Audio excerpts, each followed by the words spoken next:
Hello and welcome everybody. Welcome back to Ne0 Gets To Know. I am joined by Dvorborg. I hope I've pronounced that right. I only got a couple of practice, but Dvorborg, who's of course the ex kind of manager, coach, everything for Flames essentially. The man behind a lot of the success. First of all, mate, thank you very much for joining me. How you doing? Uh, Doing all right. I'm a bit bored being jobless. It's been a couple of years since that's been the case, and struggling with some toothache. But other than that, I'm doing good and excited to be here. Yeah, we'd love to hear it. Let's start from the beginning. How did you get involved in esports? What's your story, kind of just from getting involved in the esports? Everyone seems to have a different pathway into those games. Yeah, it's probably been 9 years now. Mm. I got started because I was writing my bachelor thesis Okay, and getting closer to having to figure out what I wanted to do with my life. sure. And it was kind of my girlfriend that asked me, what are your goals? What are you aiming to do? You're Mhm. supposed to get a job soon. And I just started watching professional League of Legends at the time. Okay. And I just told her that it would be really fun to be like a manager for a professional esports team, something like Right. that. I've always been very competitive. I did a lot of sports, Mhm. basically did every sport under the sun. I've been very competitive. Yeah. I love playing like football manager and stuff. So I was like, can I do Nice. that in real life? Then that would be awesome. Yeah. And yeah, I just started collecting like amateur teams, and then one player got onto a better team, and then Mhm. one player from that team got to a better team, and they just kind of like dragged me along because they thought it was nice to have. Back then, it was Mm. basically like having an adult, even though I was like 20 years old or something. Yeah, yeah, But for sure. I've always I've held down like managerial positions in my job since I was Mm. like 17. I've been the captain of like my handball team and all that kind Right. of Yeah, stuff. yeah. So it was natural for me to kind of like step in and be sort of a leader and make sure that Mm. things were making sense. Just driving discussions, and then Yeah, for sure. at some point I got to collect a team, like pick up a team that I was the manager for. That was pretty good. We played Mhm. the qualifier for the second best league in Europe, League of Legends back then, called the Okay. EU Challenger Series. Sure. And the last game we faced off against the Gamers 2, as they were called back then, Okay. G2 Right. Esports Way now. back when. Yeah. Yeah, and we beat them in the last game. And back Mhm. then, you had to wait 6 months for the next qualifier, and there was Sure. nothing else to participate in. So it was like, us beating G2 was basically, that team Yeah. was dead. Mhm. So Ocelot called me up on Skype. No idea how he got my Skype, but like 5 minutes later, he called me up Yeah. after we beat them. He was like, "We need to have a team in the league. So what would it take for you guys to sign?" Okay. And then 2 weeks later, we lived in their gaming house in Madrid. I dropped out of my master's degree, and all the players flew down there too. And we Nice. got the amazing deal of zero salary, but our food was paid. There we go. You And can't we say no. yeah, we like, but back then it was like an amazing deal that we could live in a house together, and For we got sure. our food paid Yeah. for. So yeah, we all jumped at that opportunity. Nice. And for you as well, why did you kind of lean towards the more managerial stuff rather than playing? Was there ever any temptation to be a professional player? Did you ever try it at least, or was it just never in the process for you? I was pretty good at League of Legends, and Hmm. at one point I was like, okay, let me see if I can try and make it. Sure. But then I played like 6 games in a row, Yeah. and I knew that like all the pro players, they're playing like 10, 12 games a day trying to break Hmm. through. But playing six games in a row, I was just like, I am not cut out for this. I've been in the I was same so place. bored. Yeah, and tired, right? It's so Yeah, tiring just playing that yeah, like much. Yeah, it is also very tiring, but I just didn't find it enjoyable either. So for sure. um, I'm not gonna pretend I would have 100% made it as a pro if I Hmm. continued. I have no idea. I was decent at the game, sitting Yeah. like Diamond 195 LP or something, Okay. which was pretty good. Hmm. But there's still a ways A from way that to go. to being a professional. But Yeah. I just couldn't. I just didn't have that grind in me. Yeah, yeah, it's a mindset, isn't it? Right, that Yeah. sort of grind. Yeah. So we'll kind of talk about Copenhagen Flames a little bit later because we've got a whole section focusing on them. But you also got previous experience with G2. You mentioned Splice as well. Kind of for them, what were the kind of main things you learned from being under those pretty big organizations and a Galatasaray as well? Yeah, I think like G2 was definitely smaller back then than it is now. Yeah, yeah, I was kind of there in like the growing period when they were starting to get more games in, for and sure. we had a lot of company-wide calls every week where like the entire strategy was being discussed, Okay, yeah. and that gave me a lot of ideas of how to like run a business, and I kind of got to see what mistakes G2 made early on, but Right. also of course which correct decisions they made early on. Okay. So that gave me a lot of insight, but just staying in a gaming house and working with the team also just gave me a lot of insight on what it kind of takes to become the best. Agreed. Yeah, yeah. And I I made a lot of mistakes back then that I didn't necessarily realize were mistakes, but in my time in Splice, we got to work with like sports psychologists and dietists and Right. Yep. performance coaches and everything like that. So getting that information, I could look back at my time in G2 and Mhm. learn a lot, because when we were done with G2, I was like, this player was so lazy and these two guys never really got Right. along, and I was just kind of in a mindset of blaming everyone else for why we didn't Yes. achieve the Yeah, for sure. success that I wanted to have.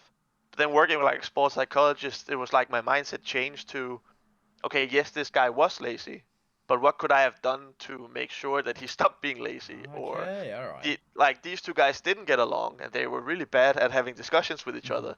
But how could I have facilitated those discussions better? Yeah. How could I made sure that we like worked out their issues? And so just kind of like changing that mindset to making sure that you're in control of your own destiny, basically. I like that. Yeah. And then yeah, in Splice, I had to move again to a different country. I moved to Germany, and I was the general manager, and we had to set up a gaming house. Mhm. We didn't have any staff besides me to begin with. The owners were in North America, so I think I was like 21 years old, and they had just bought the slot for $1 million, and they were Mhm. like, Daniel, you're making all the decisions. Do Just it. make sure we don't get relegated, because we just paid $1 million for this. Wow, that's a lot of Uh, responsibility as well for yeah, like that a was a lot of 21-year-old. responsibility. Yeah, so that like, and we were sitting there, me, five players in the beginning. Mhm. One day the power goes out, and we're in Berlin, Oh no. and then all the five players, they turn their head, they look at me, and they're like, okay, so what now? And you can't be like, I have no idea, Mhm. because like you're the guy that's hired to be there to have Yeah. those answers, and I didn't have any answers, but it just kind of taught me as well not to really stress about Mhm. problems, but just accept, okay, we're in a shitty situation. Yeah. How do I solve this, and how do we make the most of it? Yeah, it kind So of got you to think on your feet, right? Kind of adapt yeah, to exactly. situations. Yeah, okay. Yeah. And how did sort of Splice and I think Galatasaray as well? How did those opportunities come about? Because obviously, G2 you mentioned you beat them, so you got this kind of Yeah. the signing. But how did Splice? I mean, $1 million spot. I mean, that's a huge thing. How did those opportunities come about? I think with Splice, I was pretty lucky because Hmm. they bought a team that had qualified for the EU LCS, as it was called Sure. back then, and they had an entire Danish lineup, Okay. and they were like, okay, it would make sense if we had a Danish guy helping the team. Hmm. And I was basically the only Danish guy with any Ah, experience at the okay. time. Right. Yeah. So that at least got like my foot in the door, Yeah. and I had job interviews with the owners, and then they also flew to Copenhagen to meet me and all the players. Hmm. And I guess it made a decent impression because I ended up getting the job. But There we go. Yeah. I definitely got the job interview just because of my nationality and the fact that there was no one else around. Sure. I mean, sometimes you gotta take it, right? I mean, there we Yeah. go. You can't say no. So you mentioned as well you started in League of Legends, but what drew you to CS:GO, kind of away from League of Legends? What made you want to make the switch? Uh, well, basically, I joined Copenhagen Flames as a co-owner and the director of esports. And back then, Yes. they had previously had Counter Strike, but when I joined, they didn't have Counter Strike. Okay. So in the beginning, we didn't have Counter Strike. We did have League of Right. Legends. We had Fortnite, Rocket League, Smash Mhm. Brothers. We had all Overwatch. We had a lot Mhm. of different games, but not CS:GO. But then as the company kind of grew, like in the beginning, the strategy was, okay, there's a lot of teams competing to be like the number one team in Denmark in Counter Strike, Yeah, but for sure. our Yeah. budget is not very high. So for the same budget, we could maybe be number 6 or 7 in Denmark. We could Okay. be number one in 5 other titles at the same time. That makes So we were sense. like, That's okay, smart. yeah, we're gonna go out and we're gonna grab all these other guys in Denmark that like esports. Sure. But then as we grew and our budget became larger, we decided we wanted to like take that fight For sure. and see Yeah. how good we could be in the bigger titles, and that's why we entered CS:GO. And in the beginning, I wasn't really that involved in the team, but after like 3 months, they already wanted to make replacements in the team, and we're like, okay, this is the team that we're investing by far the most money into, and it's already gone haywire in like 3 months. So like I need to, in order to secure our investment, I need to spend my time in CSGO. Yeah, that makes sense. That makes a lot of sense, right? You got to put the time in where the money is, for sure. So you already mentioned League and CS. Has there ever been a temptation to do anything Valorant related? Of course, it's kind of the new hot thing at the moment. Has there been any temptation for you, or is it just not really something you're interested in? I mean, we looked into it in Flames, and we also did have like a Valorant stream, and we were monitoring the scene. But Sure. at the time, still to some extent, but maybe a bit less, we were very focused on the Danish market because all of our sponsors were Danish, or like the Danish department of a international brand. And it didn't really pick up in Denmark. It's starting to a little bit now, but basically that is the main reason why we didn't put any money into Valorant. That makes a lot of sense. So we can start to talk about Copenhagen Flames. How did that opportunity come about? I mean, you mentioned co-owner, helping out with kind of all those different roles. You were kind of general manager, coach as well for a while. How did Copenhagen Flames come about for you from your previous experience with G2, Splice, etc.? Yeah, I had there was something called Odsel in Denmark, which is basically the national betting company, and they were starting to do like videos on esport. And actually, Stefan, that is now the CEO and founder of Copenhagen Flames, he was the guy that led them into esports. So I started meeting Stefan because I was being hired for some of these episodes, like a League of Legends expert. And at one time then, when I had like my player break in League of Legends, there's like 3 months of doing nothing. I decided that I want to spend this time wisely. So I knew Stefan. I knew he had just started Copenhagen Flames. Copenhagen Games were coming up.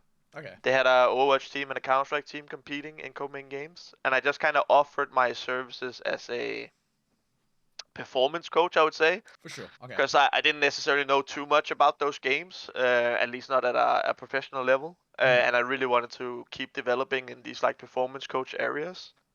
So Stefan paid me in some Copenhagen Flames merch, and then I helped them with their boot camp leading up to Copenhagen Games, and that's kind of when we got to know each other a little bit better, and he saw the things that I could do. Yeah. And then I think when my contract was up in Galatasaray, I needed to decide what I wanted to do, and I was kind of tired of. Back then in esports, it was very common that you would sign like a 6-month contract or something like that. Right, okay. Like quite Pretty short stints, basically. Yeah. And the way I like to work as a coach, I felt was more long term, and I felt it took us maybe like 6 months to like get the foundation down of how we needed to work as a team, and then bam, new project. And I thought that was really frustrating. Plus, I was getting in this mindset of figuring out how I could be in control of my own destiny, sort of thing. Yeah. And I thought that was very hard with these like 6 months new team. So in the end, I had to choose between being a League of Legends coach somewhere else or joining Copenhagen Flames. But Flames didn't have a budget to pay me any salary at the time. Right. So instead, I could get like part ownership in the company. And then I figured this was like the perfect opportunity for me to, if this isn't successful, there's no one else I can blame because I'm like a co-owner, and like me and Stefan were the guys making all the decisions, and we were like equal partners in this venture. So if this doesn't go well, then I only have one guy to blame, and that's myself. And I thought that was the right move for me at the time. Yeah, for sure. And you spoke about sort of controlling your destiny in that, and now you stepped away from Flames. What's the plan now? You mentioned you're a little bit bored with not having any work. What is the plan for you? You've had so much experience. I'm sure in terms of multiple markets, you're a hot prospect for a variety of roles. But what's the plan for you for kind of the foreseeable future? Yeah, so this all came very sudden, and basically when we were at the major, I started receiving a lot of like personal offers as well. Obviously, the players had been getting offers for for the past like 8 months or something like that. But then suddenly, very interesting offers started to come my way, and then as soon as the major was done, that kind of triggered me to think about my future and what I wanted. I knew that the major was probably going to be the last tournament we had together with this roster, and I knew that we had to rebuild. And I had some thoughts about, could I still be motivated rebuilding once again, creating another team? and potentially having to rebuild a couple of times before Copenhagen Flames would Yeah. be at the level where I could push myself to see if I could be a world champion Okay. potentially. Yeah. So I spent like 5 days just doing nothing but thinking about my future. I didn't go to like the semis or even the finals of the major. Mm. I was just sitting in my hotel room thinking about my future. Yeah. And eventually I came up with the conclusion that I don't think I would be happy and motivated in my everyday life rebuilding again. It's tough. Yeah. And yeah, like it is really tough because normally in your job you're just having like this linear progression, Yeah. hopefully at least, Yeah. where like you get more and more challenged. The projects you're working on get bigger and bigger, but in my position it's like it's starting to become fun, then okay, reset, and then we need to build Yeah. up and reset, and that can be really tough on motivation. Hmm. So yeah, I decided that leaving Flames was the correct plan. I haven't put pen to paper on anything yet, but I am talking with some pretty big teams or really really good teams Hmm. about both like head coach positions in Counter Strike, Okay. kind of like general manager positions over a CSGO division, or a more broad like head of esports, being a bit Right. involved in Okay. in more titles other than CSGO as well. So what we're saying is we should soon expect you to be another sort of big organization in the kind of near future. It could take a couple of months, maybe, Okay. depending on what offer I end up going with, Hmm. but yeah, potentially. So what are you gonna do in the? Let's say it is a couple of months. What's the plan for these next two? Do you have anything in the works, or are you just gonna finally for a while just take a little break?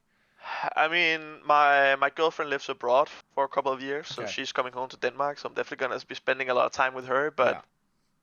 I am gonna be bored out of my mind if I'm gonna have to wait like 2 months to really get to work. Yeah. So right now I have no idea. Right now I'm figuring it out. Hmm. Um, Maybe hopefully the Danish television station will take me in to shoutcast a couple of games or Ah, something like nice, that. nice. Cause yeah, honestly, right now it's been like a week and a half, and I'm already so bored. No, I know exactly what you mean. You kind of got from being super busy to now not at all, so you don't have to fill your time, kind of thing. Yeah, Yeah. definitely. I've been used to like 80-hour work weeks for the past 6 years or something. The first 3 years in Flames, I didn't even have a day off because I Yeah. just love working, and I Hmm. yeah love my job. Yeah, I can see how that would now leave you quite bored. But you were speaking about kind of like now stepping away in that rebuild. Would you say kind of with Nicolas and Roy going to now Fnatic, that was the kind of main reason you decided to step away? That was kind of the key factor behind it. Yeah, when we knew those two were leaving, I had conversations with the three other guys about, did they want to stay or did they want to go, and they Hmm. all also would like to see if there's something else out there for them. Okay, yeah. Um, so that kind of meant that there's probably going to be like a full reset. I think if we could have kept the other guys, then maybe I would have stayed, but I'm Hmm. not sure. Okay. Um, but it was definitely hitting that reset button again and not being able to continuously work towards something greater, because I feel like I am at a place right now in my career where I really want to test myself, and I want Yeah. to see if I can create ultimately like, can I win a major. I think I've Okay. proven that I can make great underdog teams and I For sure. can Yeah. do more with less, sort of Hmm. thing. But I'm also a big football fan or soccer Hmm. fan, if there's any American viewers. Americans. Where you see a lot of managers that are like, they're known for being really good at like avoiding relegation, but as Yes. soon as Yeah. they've gotten the shot at being in like a team that needs to contend for championships, then they kind of fall through, and that's Hmm. not what they're good at. And I feel like I really want to challenge myself to see and hopefully prove that Okay. I'm not only a guy that can make underdog teams perform, but I can Hmm. also take a team that should be contending for titles All and the make way. them contend for titles. Yeah, okay, that makes sense. Yeah, and you were kind of mentioning about the other three.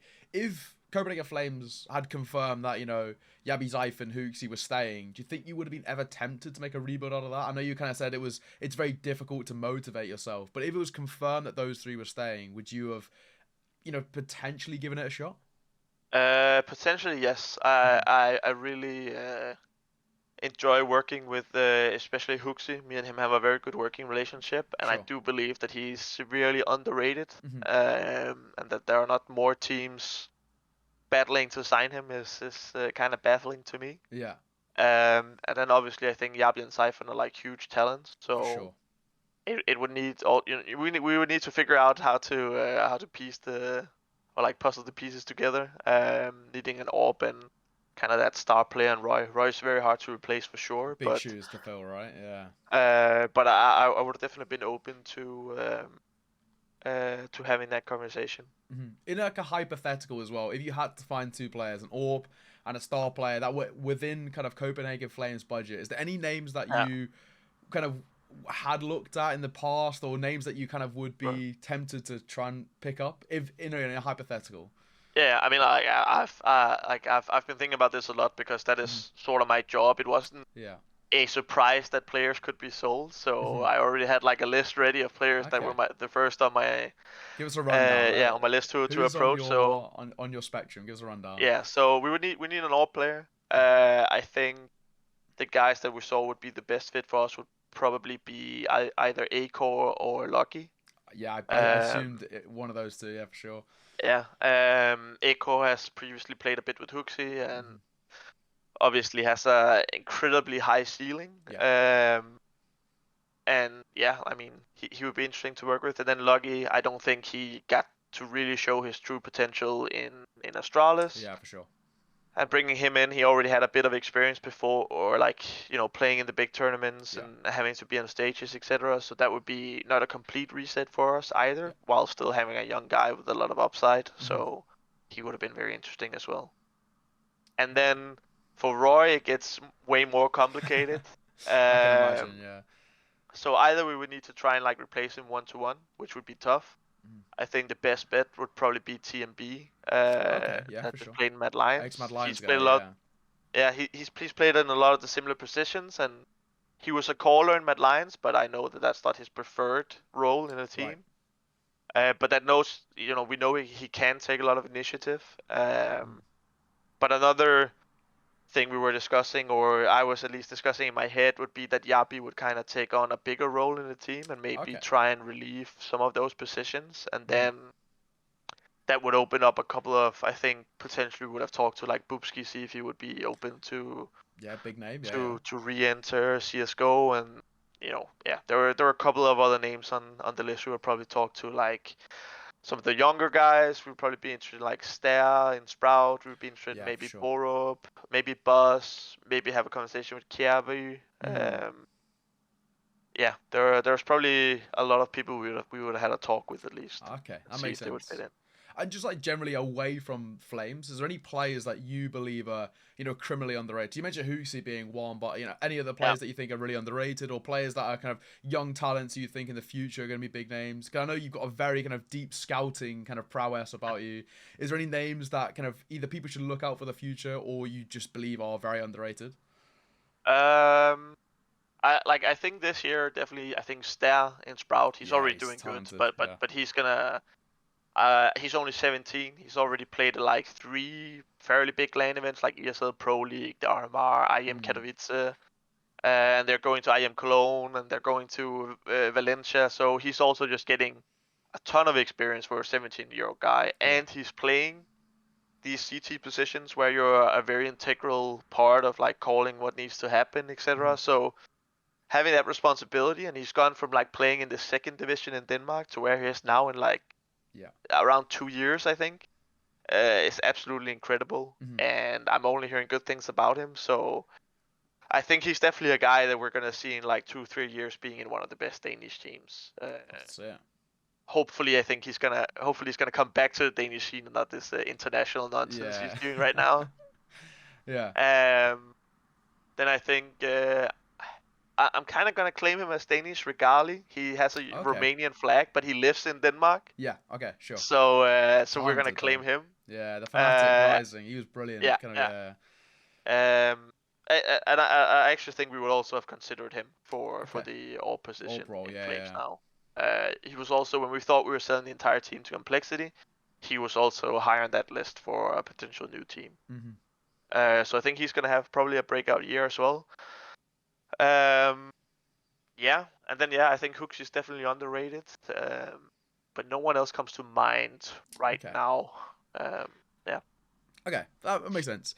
So I guess that there's the kind of the other side of the question with that roster before kind of Nicolas and Roy left. What do you think was kind of the future if they had managed to stay? Do you think kind of Flames had reached their potential, or do you think there was still definitely a ceiling that they could get towards? Do you think they could have ever been number one in the world, or like do you reckon they reached their kind of their max? They were hovering around or just inside of that top 10. They got very good placements in the major, but obviously not towards the finals. What do you believe was it? Do you believe you kind of reached your potential for an underdog team, or do you think there was more? I definitely think there was more. Okay. I think it would have taken a bit of time and maybe a roster change, even though that Okay. might surprise people. But it was still a very inexperienced team, and I Yeah. think for them to be like a true contender, for us to be a true contender, we probably would have needed a bit more proven player Okay. to make that final push. But this next period of time would have been because we have been number 9 and we are number 11 right now. Yes. Yeah. But most of the time we've been like 15, 16 sort of Mhm. thing. Um, but we were invited to IM Dallas. We were gonna be at IM Cologne. We were gonna be at the Pinnacle Champions Yes. Yeah. LAN in Lund. We were invited to the Valencia LAN as well, the ESL Challenger LAN. Mhm. So this was actually the period of time where we'd have had that like real shot at Going up. Yeah. making it into like being a steady top 10 team. Mhm. Because normally, we've been at the 2 majors and we were at Katowice. Yeah. But beyond that, like we haven't been invited to Pro League. We haven't been to any other like big tournaments or Mhm. big LAN. So that's also why we've been going down the ranking. Yeah. But Okay. now we Sure. were actually going to be invited to. We were also going to be invited to the Pro League after the player break with our current ranking. So if we were to stay together, this would have been the time to prove that we were a true tier 1 team instead of just this kind of tier 2 could challenge once in a while. So I think it would be very defining for the team Mhm. these next 4 months if we had stayed together. For sure, that makes sense. I kind of with Nicholas and Roy. When did you hear about sort of Fnatic's interest? I think you mentioned the major. Was it kind of around that time during, or like just a bit before that you heard that Fnatic were actually very keen on signing them? I think Roy came to me. I think it might be close to 3 months ago. Okay. We've had very like open and honest conversations about Mhm. everything. I think it might go all the way like 3 months since they were interested in Roy, and they might have a slight interest in Nico, but there wasn't any like. Roy was definitely on their radar first. Yeah. Um, and yeah, like we knew after the RMR that even before the RMR, Fnatic thought they were gonna have a rebuild, and then when they didn't Yes. make Yeah. it into the major, they really started like intensifying um, their hunt for the players. Mhm.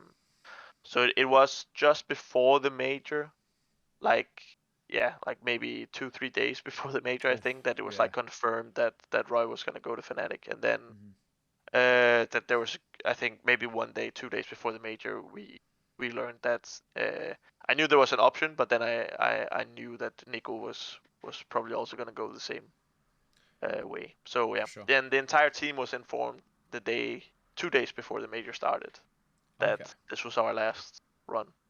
And do you think that affected you guys at all at the major? Do you think that kind of made things either worse in terms of because they knew it was like the end, or potentially sort of better because like, oh, it's our last go, let's just go full out, see how Uh, far we can do for our last performance. Did it affect you guys at all?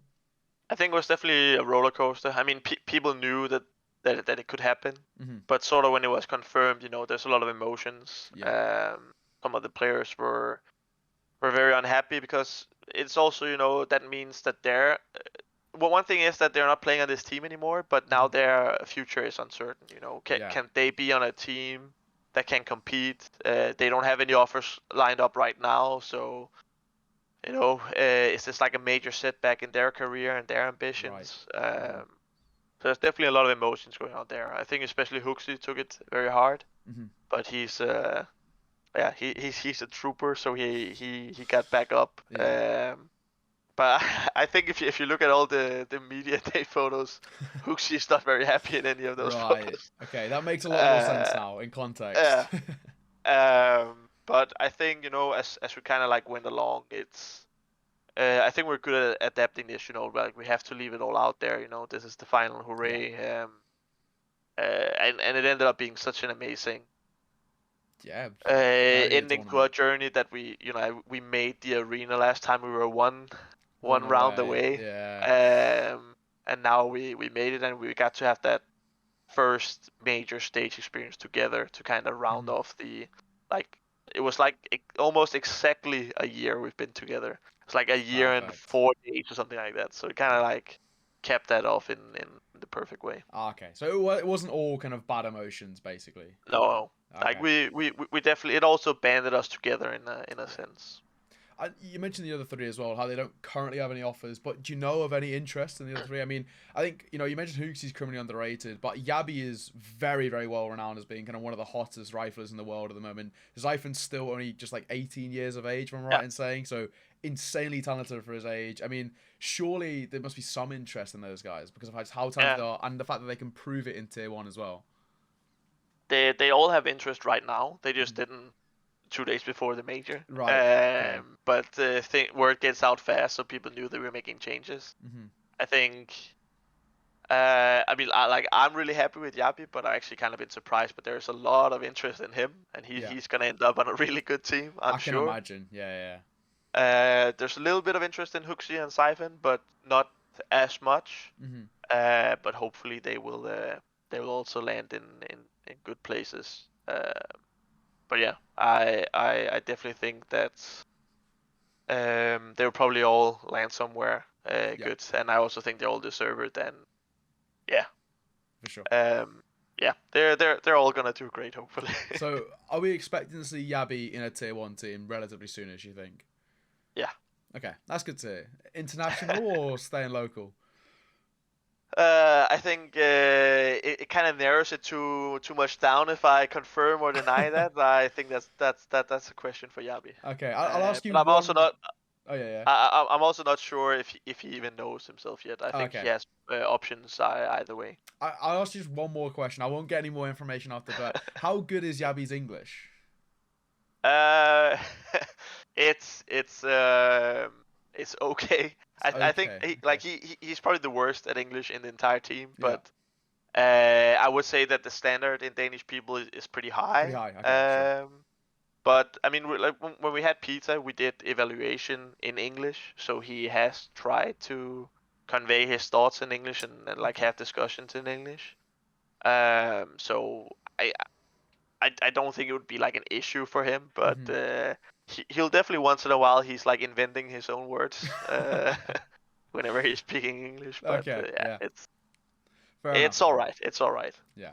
And for yourself personally, you've kind of had a variety of roles over your quite experienced career thus far. But if you had to pick one, just to stick in a role, whether it be kind of, maybe owner or general manager or coach, what would be your preference? I think it's incredibly hard to answer right now. I'm very torn Hmm. between being a head coach because I really enjoy that feeling of like being in the trenches with the team and Yeah. the players and the rush and the emotions of being part of the game, Yeah. being Okay. on stage with the guys and having the influence, taking a timeout and trying to like make calls that matter. I think that is an incredibly like an incredible feeling and something Hmm. that I really enjoy. But at the same time, I might also only see myself doing that for like 2 or 3 years. Like I'm Sure. turning 30 in a couple of weeks, Yeah. and I probably have to settle down, get children, like Yeah. all these sort of things in maybe 2 3 years. And I'm not sure I could see myself traveling 200 days out of the Doing year if I both. have a newborn at home. Hmm. Um, so being like that general manager position is something that I can see like very long term. That's probably Hmm. gonna be where it's probably where I'm gonna end up. Yeah. But I have to figure out now if I just want to do that now or if I want to have 2 or 3 years of a bit more For sure. bit more of an adventure in a sense, but typically being a head coach is also a way less secure job than being a GM. Yeah, agreed. It's less stable, Um, right? yeah, it is less stable. Like the head coach is way more often kicked and Yeah. replaced Yeah. and all these sort of things. So there's it's not really a secret. I've made very little money being in Copenhagen Flames. Mm-hmm. So it would also be nice just for my my girlfriend and the future we have together to land a stable job and a stable salary. Yeah, for sure. For sure. And I do also enjoy like the strategical aspects and being a GM, and I do enjoy being part of like developing a business. That's been a big part of my job in Flames as well. So I really enjoy both jobs, but Mm-hmm. there are pros and cons. For sure. Okay, that makes sense. Yeah, and kind of for Flames as well. Now that they don't have a CS:GO division, and they did it before you came in, do you think it's now we're not really going to see Flames in the CS:GO scene for a little while at the very least? Uh, might wait until after the player break, just because Okay. the player break is like 6 weeks away, Yeah. and it can be a bit tough to like start a team, practice for 4 weeks, and then you go on a break for 4 weeks. Yeah. Yeah. So I definitely think, obviously it's not my decision anymore, Mm-hmm. but I'm like 99% sure that they're going to continue being in CS:GO. That's good to hear. That's good to hear. But they might wait till after the player break to announce a roster. Right. And kind of for those three, let's say for example they don't get picked up, is there any chance we see them in Flames ever again, or is it kind of their last days are done and now it's just about time until they find a roster? Uh, Even I if it's like mean, an intermediate period kind of thing. yeah, I mean, I could definitely see them if they don't get picked up, stay in Flames. Mm-hmm. Again, of course, not my decision Yeah, anymore, for sure. but I mean, like if you can keep any of the players, I definitely think it's worth having a discussion over because they're all talented, Mm-hmm. and they have all shown that they're capable of performing at the highest level. So Yeah. why not? Yeah, fair enough. And kind of I wanted to kind of touch on something that happened a while back in Stockholm. So you already mentioned about complexity's interest. What was the story behind that? Because I don't think it was really fully discussed. I think everyone knew that complexity was interested at the Stockholm major. Everyone knew that there was a potential, and I think there was a 500,000 price tag put on the roster as a whole, which is like a number that was floated about on Twitter. But yeah, what is the actual story behind back in Stockholm when there was interest from complexity and the team maybe being sold as a whole? Yeah. Like the first interest actually already from Complexity came Mm-hmm. about, I think maybe like 3 months prior Okay.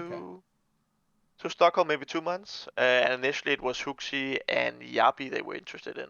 Right.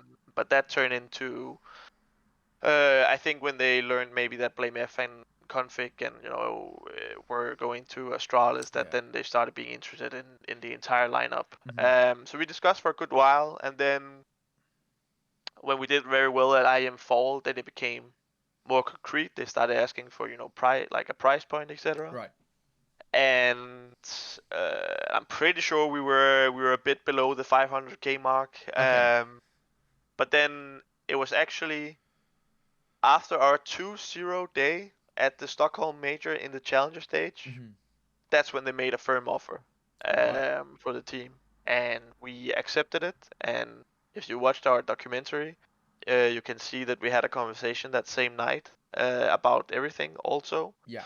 where Huxley was very much against talking about it because he wanted to focus on the major, which Yeah. makes That sense. makes sense. Yeah. Yeah, but as I also told him in the documentary, then maybe they'll look for something else. So I just want to bring this to you guys. You Mm-hmm. decide if you want to look at it or if you don't want to look at it. Either way is fine by me. But they did sort of already have some discussions, but basically it just dragged out, and yeah, I mean, I've also said this on a Danish podcast, but in the end, we had agreed with complexity. All our players had agreed with complexity. We thought we were just waiting for the lawyer to like look through the last bits and pieces.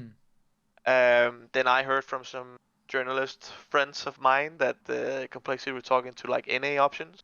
Right. Okay. I pressed them then for a bit of answers. It's like, is this what we're doing? Because we've agreed on everything. What is it we're waiting for? Yeah. And I heard you're talking with other players now, and I kind of got like non-answers 3 times around. So in the end, I Right. really like pressed them for an answer, and the answer I got is that, to my knowledge, we're doing this, which sounded again like sort of A little bit. Yeah.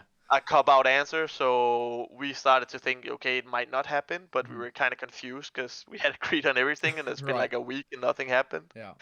And it just kept going. It just stalled. Probably when like probably like 10 days after we had agreed on everything and everything was Mhm. done, we then decided to like put a time on them and told them they had 3 days to say yes or no because we needed to have an answer. I needed to like rebuild a team. Yeah. The players had already like declined multiple other offers, but they still wanted like a small chance of trying to find Yeah. Yeah. something For else sure. then. So it was actually like Christmas Day, I think it was like our You cut deadline. off. Yeah. Yeah. Okay. Yeah. And in the end, we didn't even receive an answer. So And did you never receive one? no, like to this day, we've never gotten like they accepted the 3 day period Mhm. and said it made sense, but I never got a yes or a no. But we just took that as a no then. Okay, that's very strange. I mean, that's not how I expected it to have gone down at all. That's very strange that they kind of just they were so up for it at one point and then fell away. And then now, of course, you like not to kind of shit on them at all, but you look at the complexity roster and it's not it doesn't even scrape the surface of the Flames roster. I mean, it's Yeah. not even remotely comparable. So I think it's definitely safe to say that they made a mistake in that. I mean, like, there's definitely some advantages to having an NA roster. There's both been some stories being broken that, like, in the Louvre agreement, there are some financial incentives Okay. to have like an NA roster, and there's the whole entire NA fan base. Yeah, for You can sure. try and cater to. So there are definitely, like, I understand Mhm. why they made. I mean, I could also understand if they took our team, but Yeah, when they yeah, were making the decision, we had also, we've been doing poorly in like that online period yeah. Mhm. leading up to the end of the year, and so like I definitely understood Mhm. why they did what they did, and I think it's fair. I would have hoped that it went down in a different way, and Mhm. I also think it would have been to their advantage if they had told us up front that they were talking with another team as well. Probably would Yeah. have made negotiations with the players easier, but Mhm. yeah, Yeah, we fair ended enough. up where we ended up, and I actually think for a lot of our players, they're like the contracts they're being offered now are way bigger Way than better. not way bigger, but they are bigger than what they've Mm. been offered with complexity and It's all right then. It's for the best, yeah, basically. yeah. I mean, like in the end, we also got another major together, so Yeah, no harm, no foul. it all works. Yeah. Kind of, were Yeah. you part of that offer as well as a coach, or was it just the team itself? Uh, they were looking for a coach, and I know the players did recommend that complexity would talk to me, but Mhm. since I was the one they were negotiating with. That Okay. was a thing that they wanted to wait with till after negotiations were done, but I'm Mhm. not sure I would have made that move at that time. I would have Sure. probably stayed in Flames. Okay, fair enough. Yeah. And kind of, if that team did get picked up by Complexity, was there the talks to move to NA? 'Cause I know they have that massive complex out in America somewhere in the south. I think it's like Dallas or something like that, or Texas. Yeah, Somewhere there. Would they have stayed in Denmark or in the kind of the rough Nordic region, or would they have gone out to America? yeah, they would have all stayed at home. It was Oh, like a okay, big sure. big point for them. Complexity initially wanted them to move to Copenhagen, I think, but the Okay, players just sure. instantly told everyone that were interested in them that they're not moving anywhere. Yeah, that's not. That's. I'm sure they would have boot camps Mhm. in at the complexity facilities, Yeah. but they definitely wanted to stay at home. I think it's pretty safe to say that for this roster, there was a lot of interest over a long period, and it always seemed like at some point, one or maybe all of the roster were going to go elsewhere.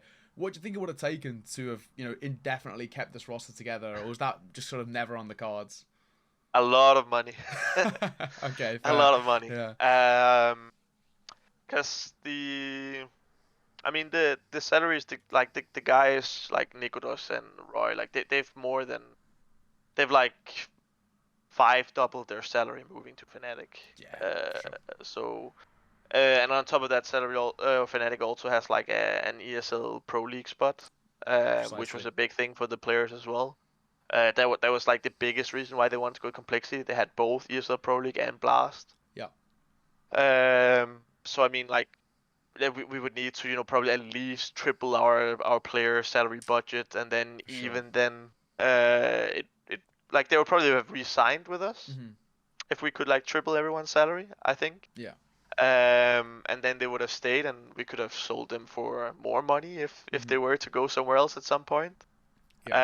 Um, but yeah, it would have taken a good chunk of money. for us to keep the team together. That's fair enough. That's absolutely fair enough.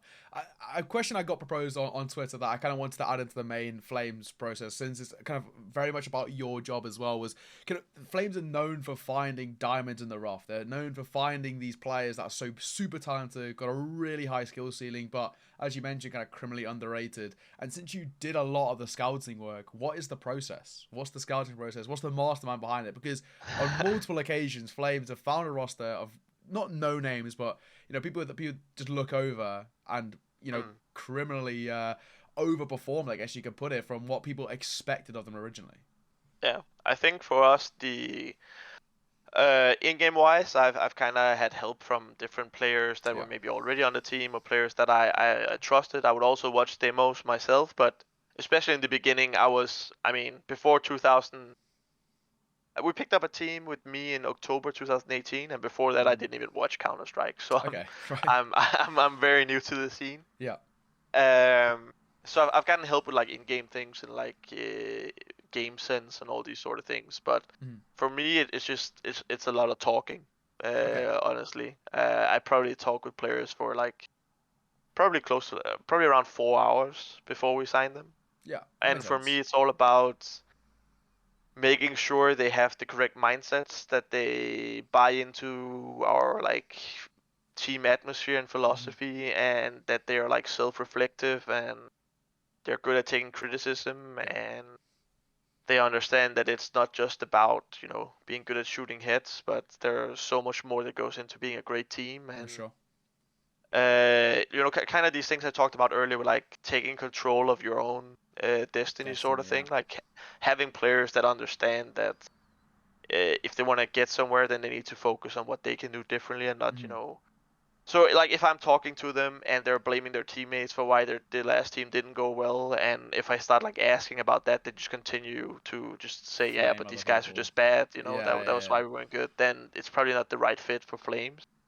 But one thing I would always do, if I've ever like heard like everyone talks in like the Danish scene, so I probably heard something about a player, and if I've heard something negative about a player, I'll ask them if they can understand why I heard this, if there's any like truth to it, if and kind of like hearing how they deal with being confronted about negative thoughts about them also like tells me a lot about their personality and stuff. Yeah, like how mature are they? Like if I've had players that come back to me and be like, I can definitely understand why you heard that, because I think when I was on this team, it was like a really big issue for me. We had these sort of problems, and I didn't really know how to cope with it, and then I ended up doing this and this and this, but it's something I've been really trying to work on. And I also think if you ask my last teammates, that it hasn't been as big of an issue, or if people can tell me these sort of things, then and I feel like they're being truthful, it shows me that they might have the sort of capabilities we're looking for at Flames. Because that's good. I like that.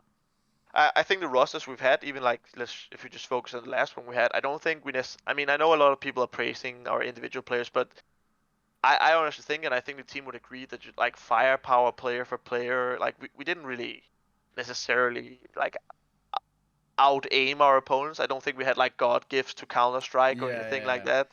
I just think we were a better unit than a lot of the other teams. I think we were more on the same page. We knew what we wanted to do. We knew what we wanted to get from each other. And I think that made our progress so fast. I had also already worked with Huxi and Roy before, and we agreed on how to do things. And Nico had been here for a couple of months when we got the 3 other guys, and Yappy had been here for like close to a year already. So we already had 4 guys and me that knew how we wanted to do things, and then we brought Siphon into the mix. But I just think having players that can be part of a team, that aren't selfish, don't have like huge egos, and are willing to work on themselves and are willing to work hard, is basically what we've been looking for. For sure. Kind of with that old roster as well, that was way back when you made the kind of commitment to Yappy and Nico as the 2 kind of staples, and built around them. Why was that decision made? Was that more because of that, as you mentioned, their mental side of things and being quite mature for their age? I mean, Yappy's only 18, 19 years of age, so very 18. young guys. Was it kind of more their attitude, or as well was it kind of nice that they were very talented as well? I mean, Yappy had been for the roster for a fairly long time, and he had been part of a roster even like before Nico came in.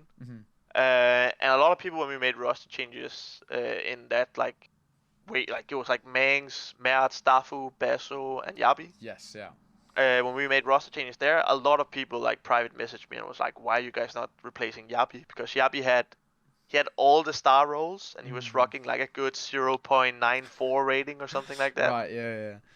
But it was so clear to me that if you tell Yappy he needs to improve something, then you can feel the next day that he's trying to do it better. That's and good. and that's pretty rare. Even though it sounds so basic, it's like having the awareness that you remember first of all that you needed to improve something, and maybe you need to improve something on Mirage, but it takes like 4 days before you play Mirage again or whatever. So a lot of people forget. Yeah. Or you maybe don't figure out how you were supposed to work on it. Like if you need to make more mid-round calls, you need to take more initiative, or like things that are pretty hard to work on. For sure. A lot of players are like, but I don't know what to call, and when to call it. So figuring out how you can actually work on it, how you can improve, and making sure that you do actually improve is actually harder than it sounds maybe. But from day one, you could feel this on Yappy that he will always be trying to improve, and even though he was still pretty bad at the time, I knew that at some point Yappy is gonna be really good. Yeah, no, exactly. So that's why he like kept his position here for I think probably close to 2 years by now. Sure. And with Nico, it was like he was still somewhat new to the team, or the roster, and he had actually just been told a month prior that if he didn't step up, he would be kicked. Okay. Because he had some issues with his kind of just like every day what he put into practice, he would always forget what he needed to improve on, and he would like some days he would be really good, other days he would be completely checked out. Sure. But after he got that message that he was going to be replaced, he stepped up tremendously. And so he had just had like a couple of really good weeks when we were about to make that new roster. Yeah. And that kind of made sure that he had a spot moving into the next one. Sure. But also there was like a lot of all players available, so that also sort of like saved his ass at that point in time. Because like we couldn't afford buying Lucky out of Tricked. That was the other guy we were looking at. Okay. Aiko was still like on the active lineup in Mouse. Farlik was still in FPX at the time. So it was kind of like there was the whole lot of options. But like we did also see potential in Nico, because when he was at his best, he was really, really good. Yeah, for sure. The issue was that a lot of the time he was not at his best, and then he could be really, really bad. So, but he's kind of worked on that. I still think to this day it's sort of a challenge for him. Yeah. But he's been better with it. Sure. And his top level play now.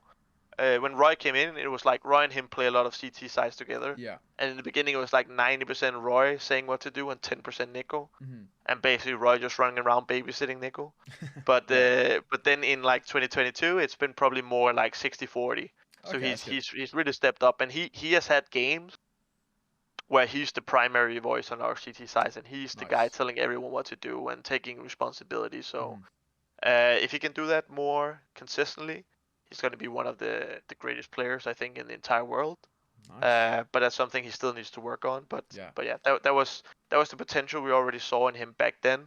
That kind of made us take a chance on him, even though we weren't quite satisfied back then. For sure. You already sort of touched on Yappy and Nico, but if you could kind of in a brief sentence or two kind of talk about each five of the players. How would you summarize them? You've worked alongside them through kind of the lows and the highs. How would you kind of, if you had to, one or two sentences about each of them? Yeah, I'm gonna be brutally honest. Oh, that's the best way. Yeah, for sure. Roy, extremely hard worker, always well prepared, very vocal, good to take initiative. Still needs to work a little bit and prove that he can perform in the most important games. Sure. Which is kind of a bit of a paradox since he's the old experienced guy on the team. Yeah. But yeah, amazing teammate all around. Huxi is the guy that I've seen. Like there's no one that can work like he does. He outworks everyone, and he's an incredible leader. He leads by example. Requires a lot of his teammates, but where other leaders fall flat is they can't really like walk the walk. They only talk the talk. But HooXi can do both. The only asterisk is that there's a question mark on like his individual level. Okay. But I'm very interested to see if he can be in a team where he needs to micromanage less than he needed with all the young guys in this team. I think he can focus more on his own individual performance, and I really hope we get to see that. Sure. Yappy, insanely mature for his age. He can take so much initiative. I'm just gonna bring up 2 examples versus NIP overtime on Ancient at the last major in Stockholm. He's telling the guys to like send me out mid. I'm gonna destroy these guys. You know, like in that overtime, everything's on the line. Personal stickers. He wants to be the guy to finish the job at only age 18 in a Legend Stage major game. It's insane. Yeah. And against Imperial here in the 2-2 game again, he gives entry in a round, and then he just micromanages everyone from start to finish on our vertigo. What nades to throw, where to go, the timings, everything, and we just win that round clean. Nice. And that's in a time where everyone's like, it's chaotic, there's so much pressure. And the fact that an 18-year-old guy can do that is just amazing. It's crazy. He's still too hard on himself, and he can kind of dig himself into a hole when things are not going his way. But he's working on it, and it has also become better. Nice. Nico, high highs, low lows. He can be one of the best players in the world. He's like the biggest highlight machine as well. His individual mechanics are insane. He just needs to work on being consistent with it, show up every day, and give the same level of input. And if he can manage that, then I know he's trying to take it more serious. He's together with agencies like hiring personal like performance coaches, etc., to make sure that he can get on that level. So very excited to see where he can take it. And then Siphon, individually the best player on the team, might be individually the best player in Denmark, honestly. Just like pure crosshair placement, the aim. He could probably even contend for like top 10 in the world. He's absolutely insane when it comes to like his individual skill. He still needs to mature outside of the server though. All the things that like goes around being a good CS player, take more responsibility for his own development. If he can go somewhere where they can help him with this, and he also can help himself maybe a bit more than he has so far, then his ceiling is probably the highest. But he still needs to mature a bit. But if someone can crack that code, then you have an amazing player with him. Awesome. I think that's perfectly summed them up. And that isn't a statement about trying to sign some of these guys for the future. I mean, I don't know what it is. And then looking towards yourself, right? We spoke about all the stuff you learned from G2, all the stuff you learned from Splice, your time with Copenhagen Flames. What's the most important thing you've learned from Flames? You've done it all. You've had the highs and lows as you spoke about. What is the most important thing that you think you've learned? I mean, I've learned so many things. I've learned so much from the players that I work with. I think for my own personal development, I've probably become the biggest change is that I've always kind of shied away from confrontation and like conflicts. It's in my nature to kind of not take the difficult discussions. And I think I've grown a lot in that sense. It's also very important for my job. yeah, for sure. So, but like the first instinct of every human, I think, is that if people are really mad or they're really annoyed, like you don't feel like having a discussion with them. You don't feel like telling them that they're being unreasonable. But that's something that I think I've grown a lot better at. Just having the hard conversations and not just postponing them. Because that is definitely something that I needed to improve on. And then I've learned so much on the business side too.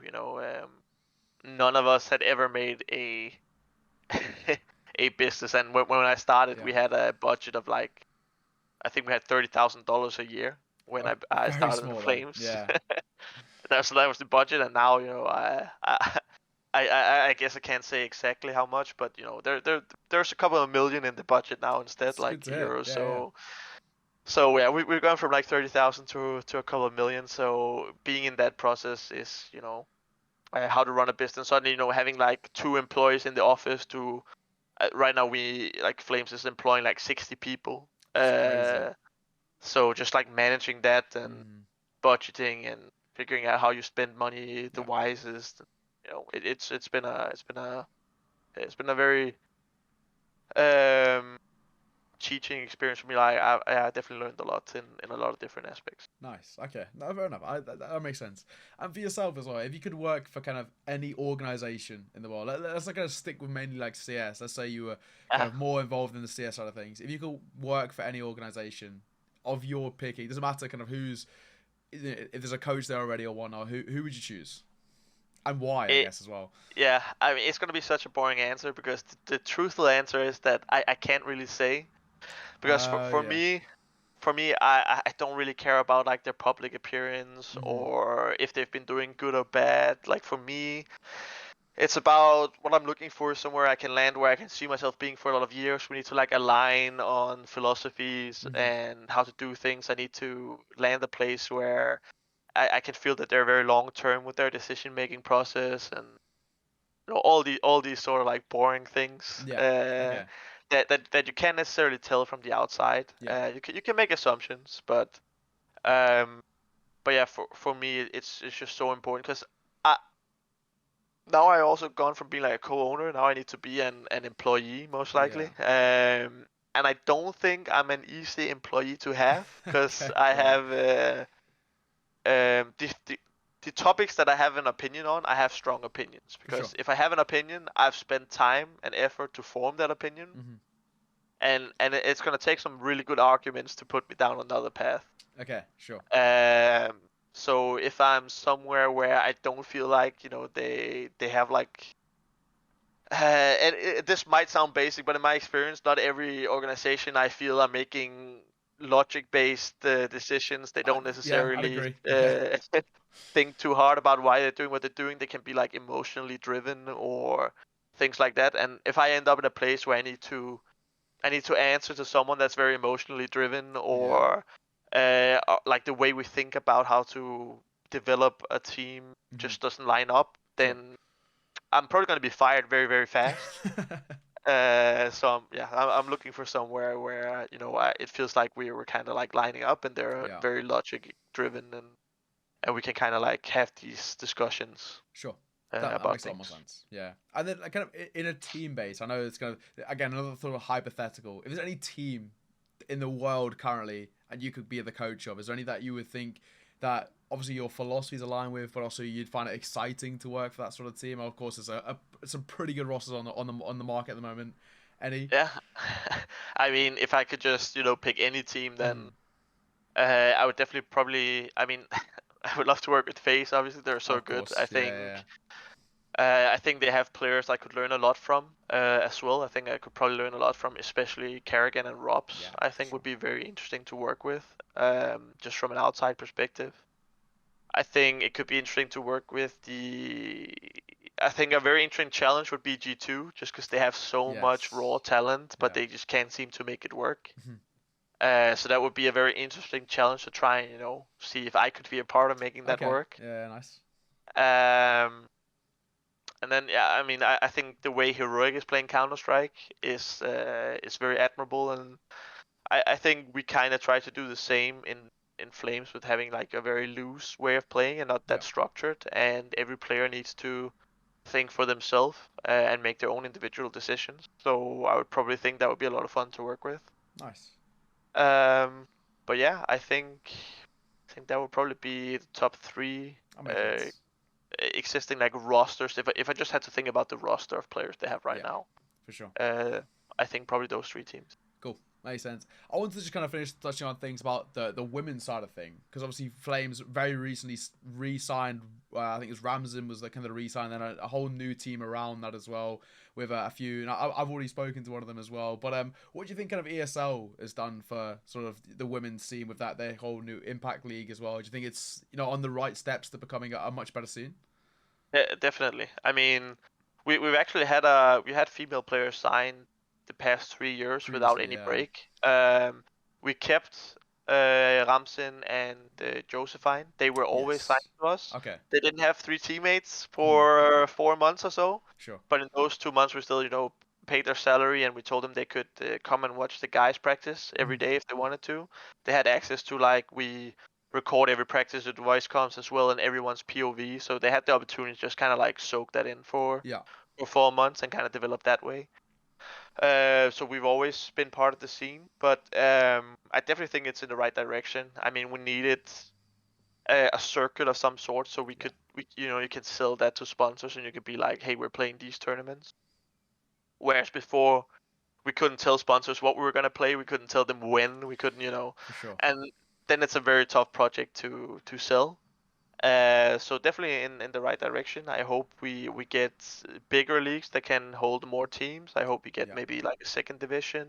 But seeing now at IM Dallas, the women's team also being able to play on the big stage. I think that's the reason why we went into to the female scene is like we want to be a part of giving experiences to young girls that can see women competing on the big stage for the big prize money, so they can be inspired, they can see a way, they can have all these dreams and aspirations, so they become more involved in esports and they become bigger fans. In the end, it might sound like a noble cause, and I'm also okay with being a noble cause, but in the end, it's also just good for business to have more people interested in esports. And I think if you cater to women, more women are going to be interested. So, like a lot of people are saying, it's all about like virtue signaling, and why should they get salary when they're not better than these guys or whatever. But for me, like if you have that perspective of things,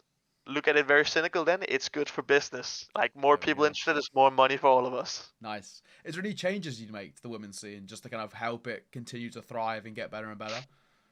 I mean, it would definitely be good if we had more like lower level tournaments too, because now there are good tournaments for the better teams that are also they're the cash cups, that all the teams can participate in, which is good. But I mean, there are also some other tournament organizers out there that are making women tournaments, like female tournaments, and it's good and it's great, and we will also participate in them. But they could be run better, and hopefully at some point we'll reach a point where they are, because it's because it is people doing it for free. They're doing it out of their own passion, which you need to appreciate, and that's great. But if I were to make any changes, I would want them to be run better, and better production, better admin work, everything. Yeah, makes sense. But then I think it's just a matter of time that we get more and more girls and women interested, and then the scene is also just going to grow by itself, because it did suffer because there was such a long time without anything happening. Then Valorant started up their tournaments, and they had like big prize pool for women's tournaments. So we lost a lot of really good players in that period of time. So I also just think there's a void right now that just needs to be filled of good players and skilled players. But I believe that's gonna come with time, and not something we can really force. Sounds good. And sort of the last question, just in anything CSGO related, is there any changes you just make to CSGO? Generally speaking, anything you'd like to see done differently? Obviously, it's quite a vague question, but just to sum up CSGO in general. This I might be completely biased, but like honestly, I can also see the good they're doing, but to me, I would have loved not to have all these franchise leagues. I do definitely think that. I definitely, like we're not seeing as many great stories. We don't see the best teams necessarily participate. I think the run we just been through, we obviously haven't played either Blast or Pro League. People can say just qualify, but to qualify to Blast, we needed to win like 8 series in a row without dropping a single game to be able to qualify for Blast. And obviously, sure, we could have, but in the end, that is incredibly difficult, and there's only one slot. Same for Pro League. Pro League's actually not that difficult to qualify for in a lot of other regions, but for some reason the Nordics don't have a way in, so we're just left hanging. But if you're like a Benelux team or a German team or something, then it's way easier to make it into to the Pro League. The Nordics sadly don't have a way. I hope ESL fixes that. But honestly, I just think that there are a lot of top teams that continue to be top teams because they're in these tournaments, and it's so easy to get world ranking points if you're in Pro League and Blast just by default. You basically need to win if you just win like 1 or 2 games every time you participate, you don't even have to be good. Just win like 1 or 2 games. Then you're like steady top 15 in the world, And if you're steady top 15 in the world, then you're also going to be invited to IM Katowice, you're also going to be invited to IM Cologne, you're also going to be invited to, you know, this and that. So you're just continuously getting so many opportunities, even though you're doing really, really poorly. Yeah, I mean the best example is EG. I'd say they're one of those franchise teams who, if I'm right in saying, haven't picked up a win in 2 seasons worth of Pro League, but just because they're a franchise team, they're there. Yeah, they're probably also like the only team that's not in the top 30, even though they have both Blast and ESL Pro League. So, but yeah. I mean, like honestly, I even think the most recent example I mean, we have both like Big and Mouse. I honestly think if they weren't partner teams, they would have slipped way down the rankings too. Yeah, Mouse I think is probably up there for sure. Yeah, I mean, but like biggest making a comeback now. They're playing good Counter Strike again, but they did have probably like 5-6 months where nothing. Like if they didn't play Pro League all the time, then they would have had difficulties staying in there, I think. But yeah, I mean, like it also it makes it easier for organizations to pump more money into the scene, which obviously is good for the scene. There are probably also, even though, let's say just hypothetically, let's say Copenhagen Flames and Gamer Legion or whatever, you know, let's say we had the 2 best teams, or we made it to like a semi-final of Pro League, that would have less viewers than FaZe against G2, even though we were playing better CS, just hypothetically. So I also understand why they're in place, but that's why like I love the major circuit so much, because the major circuit is the only circuit right now that don't care about how much money you have. Yeah. And people can be like, oh, but ESL Cologne, or I am Cologne, Katowice, whatever. You know, you can't buy your way into Katowice, but you're being invited based on your ranking, and it's just easier to have ranking points. There are also some spots reserved for Louvre teams, but you know, in any tournament that invites based on HLTV rankings or ESL World ranking points, it's just by default catered also towards the franchise teams, because they have more secured points. No, I agree. But in the major, no points, no world rankings, no nothing. Top 16 from the previous major, they're in the next one. But other than that, you know, seeding is only based on how you've done in the qualifiers or how you've done in the past major. And I really enjoy that there still is that like one completely pure tournament where it doesn't matter how much money you have, it doesn't matter what you've done previously. This is all about how well do you do right now, right here. Yeah, and I think that's amazing. And look how you guys did with exactly that. So it's spot on. I couldn't agree more. That concludes everything for CS. I kind of want to have a brief touch on just yourself. So talk me through kind of growing up. You know, you're from Denmark. What was life like growing up? Kind of more away from the esports side of things. What did you do as a kid? Well, how was life? You know, growing up. Life was good. I think my family didn't have a lot of money, but I definitely think my mom and dad did a good job giving us whatever we needed. Sure. Talking with them now, they probably think I complained that I wanted more back then, because we couldn't necessarily get all the video games or all the fancy clothes or whatever. But like we were good. We were safe. I had my own room. Clothes on my body, etc. I did a ton of sports from a very young age. My entire family played handball. Okay, nice. Yeah, very popular in the Nordics. Yes, very very popular in Denmark. And I also went to my first practice at probably age 4, I think. Okay, yeah. Always been very competitive. My mom and dad would play a lot of sports with us, competing games, and they would never let us win. Of course. Like even like I was watching maybe a year ago. I was watching like back then was very big, you know, handheld cameras and filming everything when we went on vacation. I was probably like 5, and I'm playing badminton against my dad, and my mom is filming, and he's just annihilating me. You gotta teach him young. You gotta let him know there's no easy way. I didn't get a single point, and he's just up like 11-0 or something like that. But I mean, I still enjoyed it, and to this day, I remember the first day I beat my mom in badminton. It was like a huge big day deal. For me. Yeah. I was probably like 14 or 15 or something, but that was like a big day for me. But yeah, other than that, I did tennis, I did badminton, I did football, I did handball, I did I think a bit of like ping pong, karate. I just did like whatever. Everything. And I got pretty good at handball. I was like on like a regional team as Sure. well, where you could like be picked out for. But then when we started turning like 17, we started partying a bit more, where the other teams got more serious. So then I started to get that like competitive void filled by playing video games instead. Okay. And yeah, I went to public school, then I changed to private school in 5th grade Okay. because my sister went there. Went on to just like standard, we call it the gymnasium, but it's basically just like in Denmark you can kind of decide if you want to go more like science route or business Yes. route or Yeah. whatever. But I just took the broad The one that general just one. kind of gives you everything. Yeah. So you do that for 3 years. Then I still didn't know what I wanted to do with my life. Sure. So I found the most broad bachelor degree I could find, which is like business administration and management. You can Classic. basically do Just a bit whatever everything. Yeah. afterwards. Yeah. Yeah. But that's also when I then when I was done with that, that's when I kind of had to figure out what I wanted to do when I went Sure. into esports. Because I started studying my master's degree in finance and investment, but ultimately dropped out of that to move to Madrid with G2.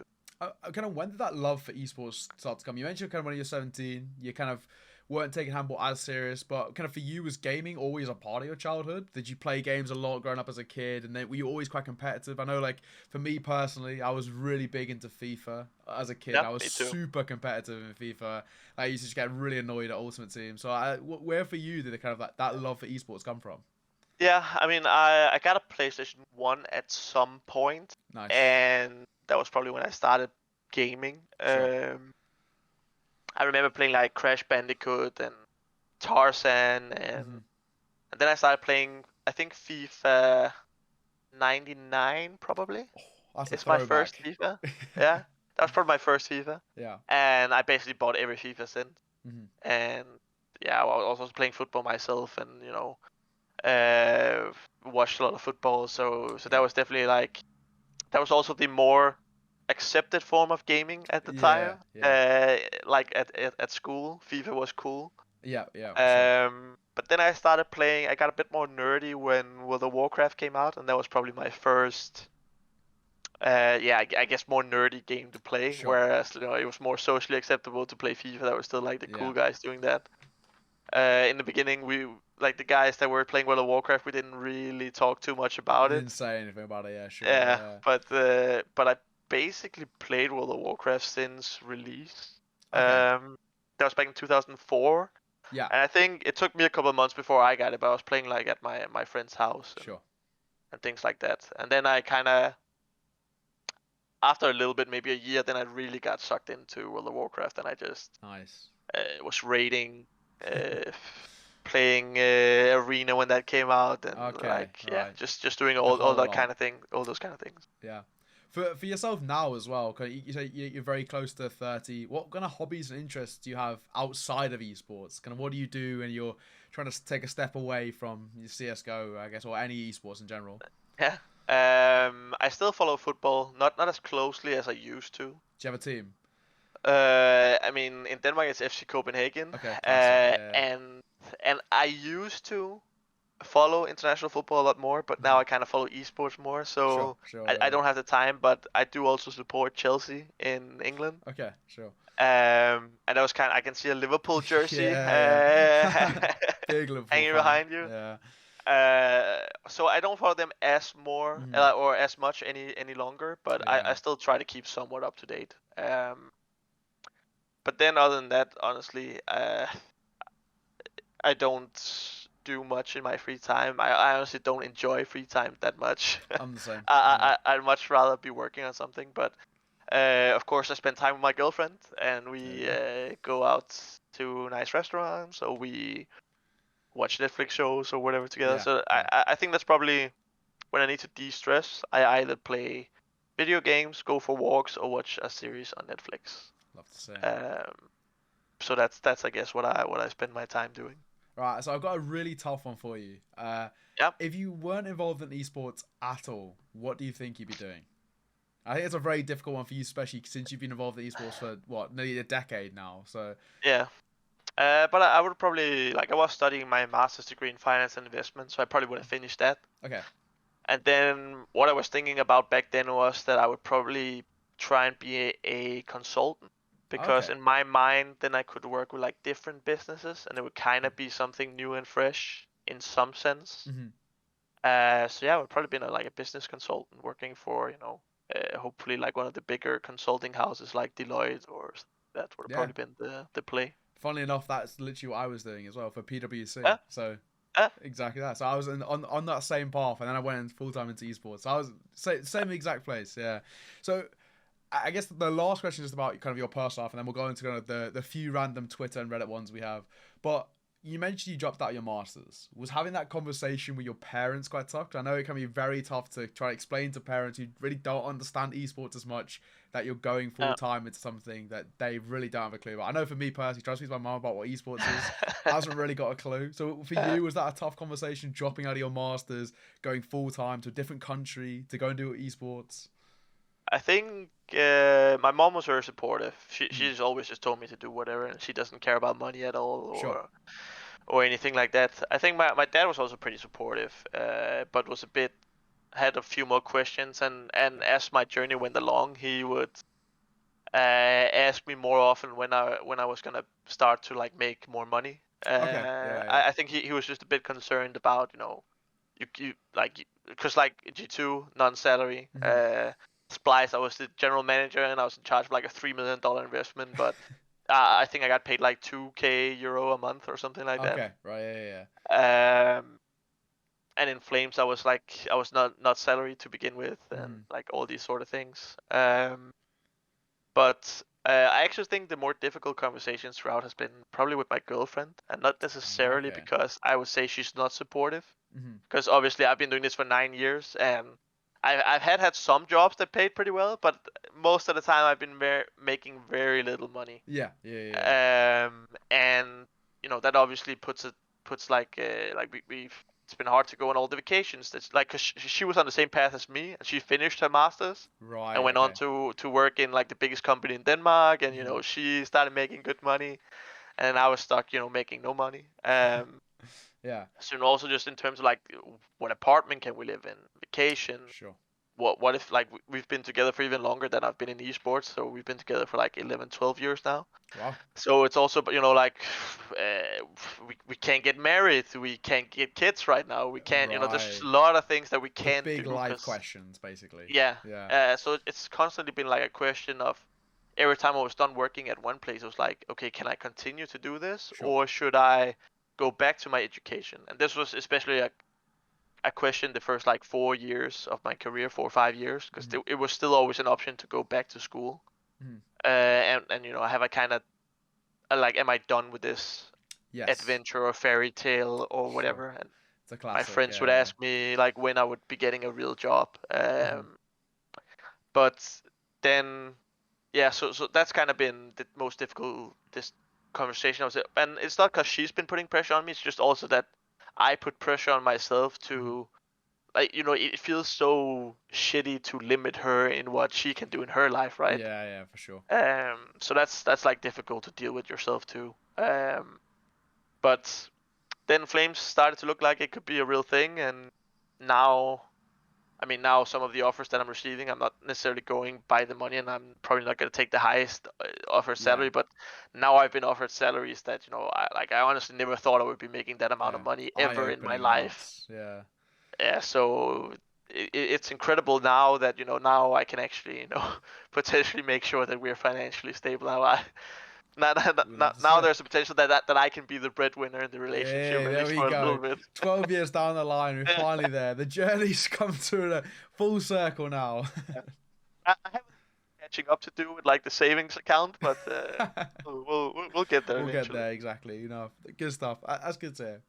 And I guess we can now move on to the sort of the random Twitter and Reddit kind of questions here and there. So I guess the first one I think is actually quite a good one. For you, if CSGO, let's say just a more coaching or even general manager role, if CSGO was no longer an option, would you be happy to go into Valorant? Of course, in a coaching position, that requires you to learn a lot, right? 'Cause it is a Yeah. different game entirely, especially with the utility.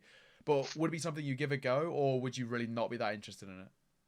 Uh, yeah, I definitely want to stay involved in Counter Strike in some way, but some of the positions that I'm entertaining I could be working with a broader spectrum of games, Sure. and Valorant could potentially at some point be a part of that. Nice. And I'm open to that. Like I definitely think, especially the last 5 months, I've been working like hardcore on being more knowledgeable in Counter Strike. But I always think my strength has not really been game specific, regardless.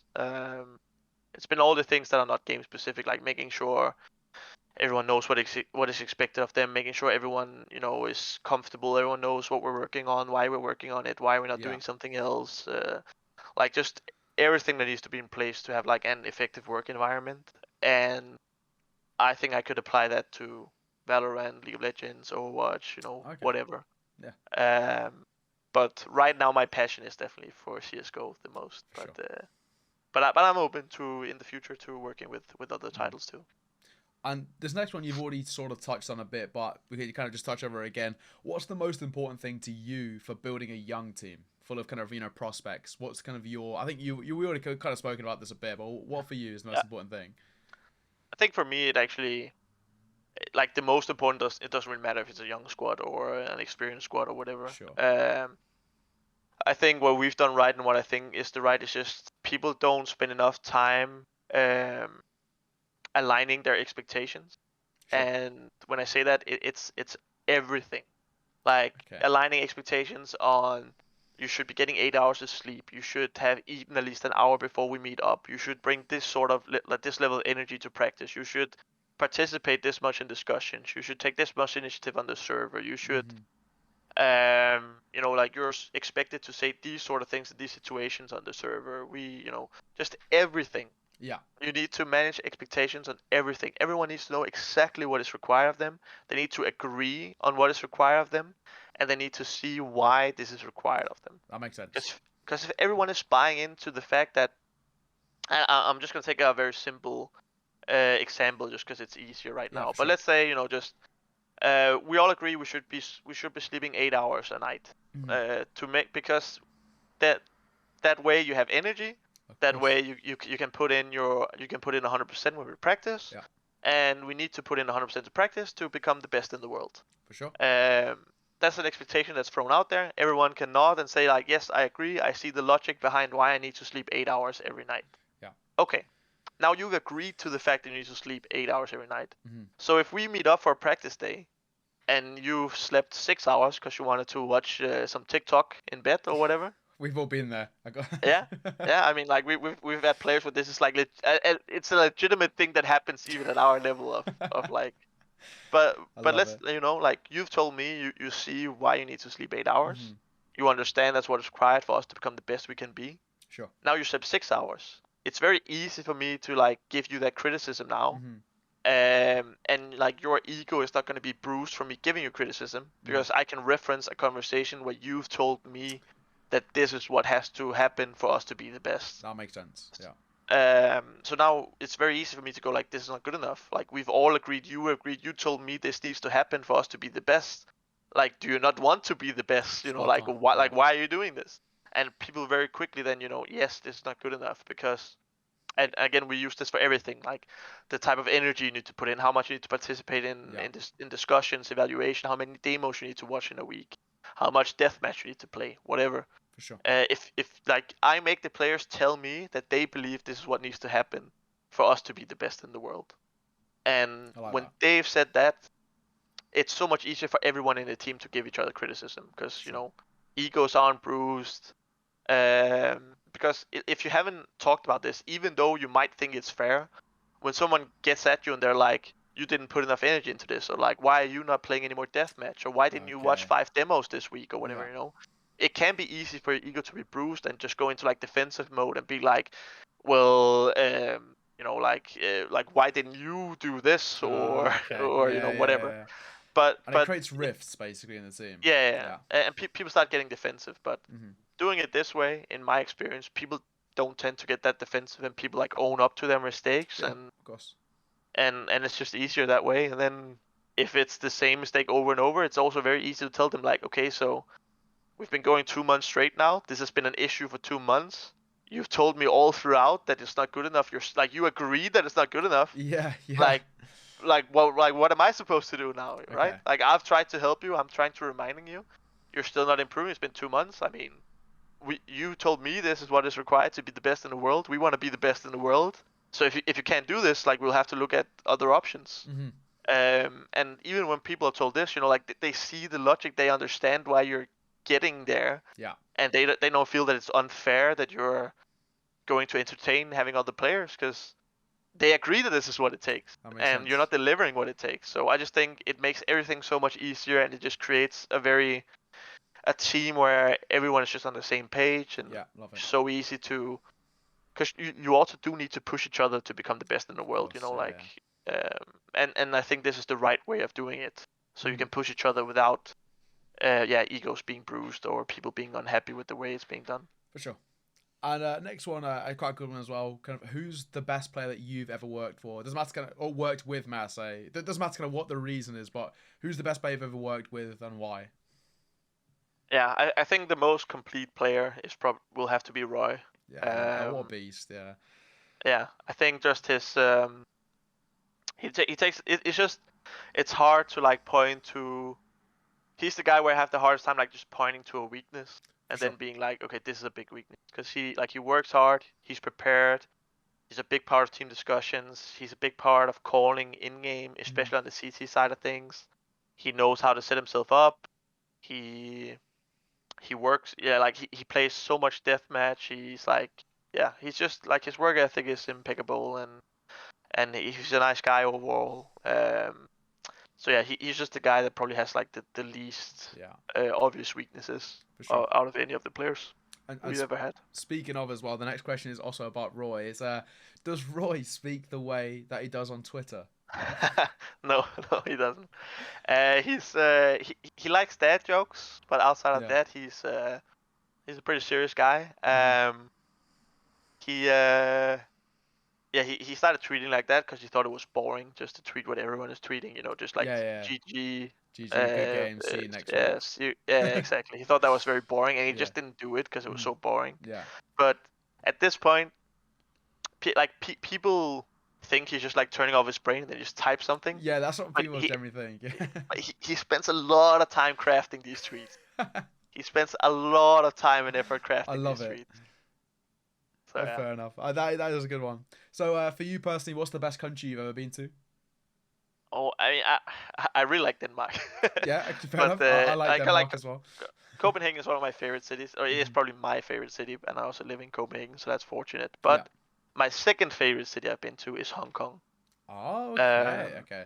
Really like that city because I thought it had everything. It had like big city life, the biggest skyline in the entire world, like amazing rooftop bars and everything. But then like you can take the metro a couple of stops, then you're at a beach, amazing. Okay. Then you take it a couple of stops, then you're out in the middle of a jungle. Yeah. I mean, so like you can go on amazing hikes in mountains and jungles, and you can go to the beach, but you can also have like this metropolitan lifestyle, big city life, and I also I kind of enjoyed being in one city that just had everything. Sure, that makes sense. Right, so the second to last question, quite an easy one. What's your favorite snack? If you had to one snack, what is it? I mean, or just generally favorite things to eat. Like, what's your favorite food? Yeah, I mean, for food, it's definitely a burger. Okay. Nice. Right now, I'm using like protein bars every day as like a midday snack. But if it had to be, probably have to be chips. I think if it's like an unhealthy snack. Yeah. Probably have to be chips. Okay, nice. And the last one, I think it's quite a fitting one. If you could kind of could build your dream roster of any 5 players in the world, and kind of doesn't have to like language barrier is not a thing in this kind of. Let's just say 5 players, pick their roles, pick their position. It's all down to your choice, and everything else, all the externals, you don't have to worry about them. Money is not a factor. They might already be signed to like an unreal contract. Doesn't matter. Dream roster of 5 players. Who is it? This is very tough. Very, very tough. Yeah, it's a good question. Probably right now it would have to be Simple, I guess, as Classic, the AWP. Of course, yeah. I honestly probably, if I knew what state Device was in his prime, I would probably taking him, just because I really value consistency in players, and I think he's the most consistent player to ever be, especially at that level. But right now, just because Device is a bit of a question mark, I'd probably have to go Simple. Okay, sure. I'd have to go Nico from G2 as like the star rifle. Yeah. By far the best player in that position, I would say. Mm-hmm. I'd probably pick up Robs. Okay. As kind of like the heavy lurk. And he can also he's kind of a versatile rifle as well on the CT side. He can play a bit of everything. Last player. Who's the one seeing it out? I guess you need an IGL, right? Who's I also who's need the an IGL? I mean, I guess IGL right now. I probably have to be Kerrigan. Yeah, I thought so. Yeah. I mean, Face is doing amazing. I also prefer his style of calling to some of the more structured guys out there. So, and then the last guy. I mean, it would probably just so the roles would fit. I would probably go with Bit. Okay. Right. Just to have like a heavy anchor player. Mm-hmm. Yeah, so I think mainly for like the roles, but I do want to shout out Stown as well from Heroic. Oh yeah, what a player! Because I think he's doing an absolute amazing job. But I probably see him as somewhat of a similar role to Robs, and I think right now Robs just edges him out. Yeah, for sure. But probably Kerrigan, Symbol, Nico, Robs, Bit would probably be the 5 guys right now. What a team. What a team. Wow, mate, that sums up all of our questions. It's been a long interview, but it's been a very good one. So thank you very much for joining me. It's been an absolute pleasure. And of course, a lot of information about, I think the hot topic, of course, Flames at the moment, yourself as well, what the roster is. So thank you for kind of plugging those gaps. I appreciate it. Of course, thank you all you people at home for watching. Hope you've enjoyed it. Feel free to leave any comments, all the good stuff. It's been Ne0 Gets To Know. It's been a pleasure. Dvorborg, thank you for joining me. It's been an absolute pleasure as well, mate. And thank you for having me. For now, we say goodbye. So peace out.